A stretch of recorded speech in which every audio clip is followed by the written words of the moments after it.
Hey community group leaders and teachers, I hope y'all are doing well, having a fabulous day. Hey, I'm excited because I get to introduce this week's Pastor's Cut. We're starting a brand new teaching series looking at hidden figures, specifically looking at 15 women over the course of the next 12 weeks and exploring how their lives, how their journeys with God can speak into our life, learning lessons from their lives, from things they did well and things they didn't do so well. And so I'm thrilled to dive into this series and look at and see how they can influence us. This week, we're starting off our series by looking at two women and maybe even comparing them a little bit side by side. Looking at Eve in the Old Testament, Genesis chapter 3, as she walks through the very first sin, and Mary in Luke chapter 1 as she gets the pronouncement from the angel that she would be giving birth to the Messiah, to Jesus, and then her response to that in singing a worship song. And I love both stories. Now for me, I didn't actually get to include this in the Pastor's Cut, but I absolutely love comparing both women side by side because my gosh, what incredible stories both of these women have. If you were to literally make a list of everything side by side, I'm actually going to include that in this video so you'll be able to see streaming down in just a moment some of those things. But literally Eve was the first woman to experience God's grace.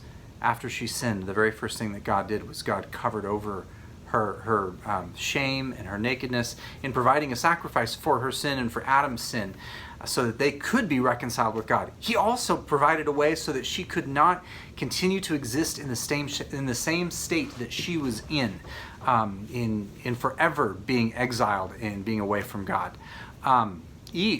Mary, on the other hand, also experienced God's grace in a powerful way. She was the first woman to be able to see and know that salvation was going to come in her day through her own son, through Jesus, the Messiah. She knew that something profound was going to happen. Both these women had incredible stories of walking with God, trusting God, leaning into God's faithfulness. And so as I wrote the Pastor's Cut, part of my approach was to write both the stories of both women side by side, to compare them, but then even to think through and process through if they were at the end of their life and they were able to sit down and talk to us and share some stories about how they knew and how they learned that God was faithful in their day and in their time, what sort of stories would they share? What lessons would they be able to communicate to us? And so as you read through the Pastor's Cut, you'll notice three particular things that pop up that I believe they both would have been able to say that you can lean into. One was about trusting God's word, specifically with Eve in the context of her trusting God's prohibition. That really was in her best interest. In the case of Mary, she was able to trust God from the word go. And when God said that she would give birth to a son and his name would be Jesus. He would become the Messiah, the one that was sent from God to bring God's salvation to the world around her.